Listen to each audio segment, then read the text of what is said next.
નમસ્કાર. Learn from હોમમાં આપ સૌનું હાર્દિક સ્વાગત છે.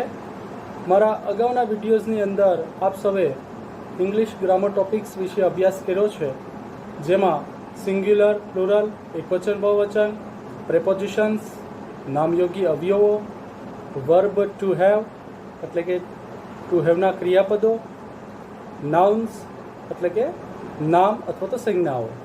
આજે આપણે આ વિડીયો એક નવા અંગ્રેજી ટોપિક્સ વર્બ ટુ બી માટે ખાસ બનાવેલો છે. તો ચાલો સાથે મળીને શીખીએ વર્બ ટુ. વર્બ ટુ બી આમ જોઈએ તો ટુ બી નો ગુજરાતી મિનિંગ થાય છે હોવું. તો આ ટુ બી ના રૂપો જે છે એ કયા કાળમાં કયા છે એના વિશે આપણે જાણી લઈએ. તો સૌપ્રથમ છે વર્તમાન કાળ. તો વર્તમાન કાળના ટુ બી ના રૂપ છે એમ, ઇઝ અને આર. એવી રીતે ભૂતકાળની જો વાત કરીએ તો ભૂતકાળના છે વોઝ અને વેર. અને ભવિષ્યકાળની વાત કરીએ તો ભવિષ્યકાળના બે છે શેલ બી, વિલ બી. તો હવે આ ત્રણેય કાળના ટુ બી ના રૂપ કોની સાથે આવે છે એ વિશેષવાર ચર્ચા કરી લઈએ. સૌપ્રથમ સબ્જેક્ટિવ કેસની વાત કરીએ તો સબ્જેક્ટિવ કેસનો મતલબ થાય છે કર્તા વિભક્તિ. તો આ કર્તા વિભક્તિનો અહીંયા એક કોષ્ટક આપેલું છે. એની અંદર તમે જોઈ રહ્યા છો કે એક બાજુ આપેલું છે સિંગ્યુલર એકવચન અને આ બાજુ આપેલું છે પ્લુરલ એટલે બહુવચન.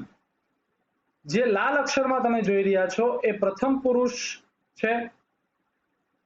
વાદળી અક્ષરની અંદર તમે જોઈ રહ્યા છો એ બીજો પુરુષ છે અને કાળા અક્ષરની અંદર જે તમે જોઈ રહ્યા છો એ છે ત્રીજો પુરુષ. તો હવે આઈ એનું બહુવચન થશે વી, યુ નું બહુવચન થશે યુ અને હી, શી અને ઇટ આ ત્રણેયનું બહુવચન થશે ધે. આઈ એટલે હું, વી એટલે અમે અથવા આપણે, યુ એટલે તું અથવા તમે, યુ એટલે તમે, હી એટલે તે ખાસ પુરુષવાચક સર્વનામ છે, પુરુષો માટે વપરાય છે. શી જે છે એ સ્ત્રીવાચક સર્વનામ છે, ખાસ સ્ત્રીઓ માટે વપરાય છે. અને ઈટ જે છે એ નાન્યતર જાતિ માટે વપરાય છે, એનો મતલબ થાય છે તે. અને ધ્યેય છે એ આ ત્રણેયનું શું છે? બહુવચન છે. હવે વર્તમાન કાળના ટુ બી ના રૂપની વાત કરીએ તો વર્તમાન કાળના ટુ બી ના રૂપ છે ત્રણ, એમ, ઇઝ, આર.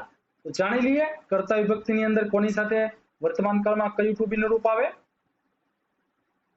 અહીંયા તમે જોઈ રહ્યા છો આઈ સાથે વર્તમાન કાળના ટુ બી માં રૂપ કયું આવશે? એમ. વી સાથે કયું આવશે? આર. યુ સાથે આર, યુ સાથે આર, હી સાથે ઇઝ, શી સાથે ઇઝ, ઇટ સાથે ઇઝ અને ધ્યેય સાથે શું આવશે? આર આવશે. તો આ કોષ્ટક જે છે એ ખાસ યાદ રાખજો કે આ કોષ્ટકની અંદર ખાસ તમે વર્તમાન કાળના ટુ બી ના રૂપ કોની સાથે ક્યાં આપ્યા છે અહીંયા તમે જોઈ શકો છો. હવે આની વિગતવાર ઉદાહરણ સાથે ચર્ચા કરી લઈએ. પહેલું ઉદાહરણ છે આઈ એમ અ સ્ટુડન્ટ. હું વિદ્યાર્થી છું. તો તમે જોઈ શકો છો અહીંયા આઈ છે પ્રથમ પુરુષ એકવચન છે અને અહીંયા વર્તમાન કાળના ટુ બી ના રૂપની વાત આપણે કરીએ છીએ એટલે હંમેશા વર્તમાન કાળમાં આઈ સાથે ટુ બી નું રૂપ શું આવશે? એમ આવશે. હું વિદ્યાર્થી છું. એના પછીનું ઉદાહરણ છે વી આર સ્ટુડન્ટ્સ. અમે વિદ્યાર્થી છીએ. તો અહીંયા તમે જોઈ શકો છો પ્રથમ પુરુષ બહુવચન એટલે કે આઈ નું બહુવચન વી આઈ છે, એટલા માટે એની સાથે વર્તમાન કાળનું ટુ બી નું રૂપ શું આપણે વાપર્યું છે? આર વાપર્યું છે. એના પછીનું ઉદાહરણ છે યુ આર અ ગર્લ. તું છોકરી છો. તો યુ છે એ શું છે? તો કે બીજો પુરુષ છે અને બીજો પુરુષમાં બંને યુ સાથે એટલે કે પ્રથમ પુરુષ બીજો પુરુષ એકવચન અને બીજો પુરુષ બહુવચન બંને સાથે ટુ બી નું શું આવે છે? આર આવે છે. એના પછીનું ઉદાહરણ છે forum is a doctor. Forum doctor છે. તો અહીંયા ફોરમ છે આપણે જોયું હતું કર્તા વિભક્તિના કોષ્ટકમાં કે સ્ત્રીવાચક સર્વનામ કયું હતું? એમાં શી. તો ફોરમ શેમાં આવશે? શી માં આવશે. એટલા માટે અહીંયા એના સાથે ટુ બી નું રૂપ વર્તમાન કાળમાં કયું લાગ્યું છે? ઇઝ લાગ્યું છે. તેવી જ રીતે એના પછીનું ઉદાહરણ છે રોશન ઇઝ અ ફાર્મર. રોશન ખેડૂત છે. તો અહીંયા રોશન જે છે આપણે કર્તા વિભક્તિના કોષ્ટકમાં એ હતું હી, જે પુરુષવાચક સર્વનામ હતું. તો એ રોશન છે એ પુરુષવાચક સર્વનામ છે, એટલા માટે અહીંયા શું આવશે? ઇઝ. એના પછીનું ઉદાહરણ છે ઇટ ઇઝ એન એલિફન્ટ. તે હાથી છે. તો અહીંયા તમે જો ઇટ છે એ ત્રીજો પુરુષ એકવચન અને વર્તમાન કાળના ટુ બી રૂપ મૂકવાનું થાય તેની સાથે કયું મૂકવાનું? હંમેશા is. It is an elephant. તે હાથી છે. એના પછીનું ઉદાહરણ છે ધેય આર ટીચર્સ. તેઓ શિક્ષકો છે. તો ધેય જે છે એ હી, શી અને ઇટ આ ત્રણેયનું બહુવચન છે, એટલા માટે એની સાથે આપણે ટુ બી રૂપ વર્તમાન કાળનું કયું મૂક્યું છે? આર. હવે ભૂતકાળની વાત કરી લઈએ તો ભૂતકાળમાં અહીંયા કોષ્ટકમાં તમે જોઈ શકો છો કે બે છે વોઝ અને વેર. તો એ વોઝ અને વેર છે એ ભૂતકાળમાં કર્તા વિભક્તિમાં કોની સાથે કયું ટુ બી નું રૂપ આવે? તો આ કોષ્ટકની અંદર આપેલું છે. પ્રથમ આઈ સાથે શું આવશે? વોઝ. વી સાથે વેર, યુ સાથે વેર, યુ સાથે વેર, હી સાથે વોઝ, શી સાથે વોઝ, ઇટ સાથે વોઝ અને ધેય સાથે વેર.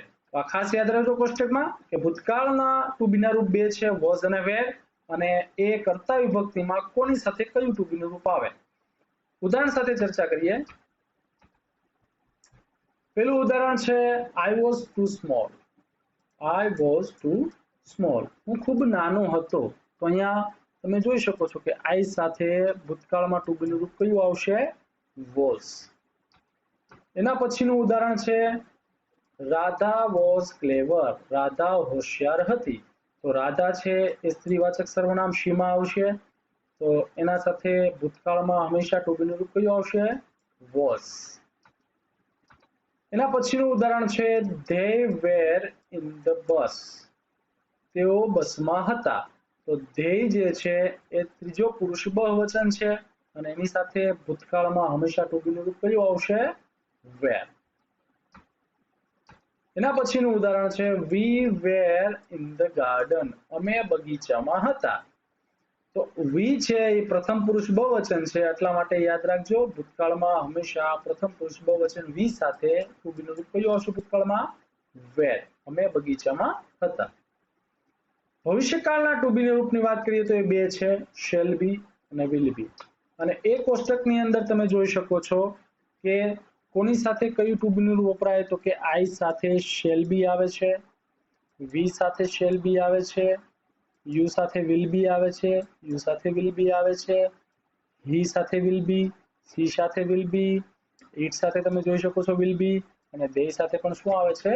Will be. તો અહીંયા તમે ખાસ જોયો છો કે ભવિષ્યકાળની અંદર જે ટુ બી ના રૂપો છે એમાં પ્રથમ પુરુષ એકવચન બહુવચન એટલે કે આઈ અને વી આ બંને સાથે શું આવશે?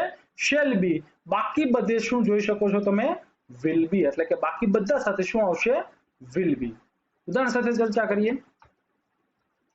પહેલું ઉદાહરણ છે અહીંયા આઈ શેલ બી અ ટીચર. હું શિક્ષક હોઈશ.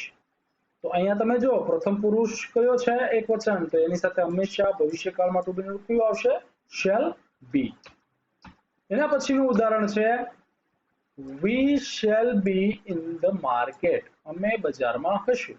તો તમે જોઈ શકો છો કે વી જે છે એ વી પ્રથમ પુરુષ બહુવચન છે, અને આપણે જોયું કે પ્રથમ પુરુષ એકવચન અને પ્રથમ પુરુષ બહુવચન એની સાથે ભવિષ્યકાળમાં ટુ બી નું રૂપ હંમેશા કયું આવશે? શેલ બી.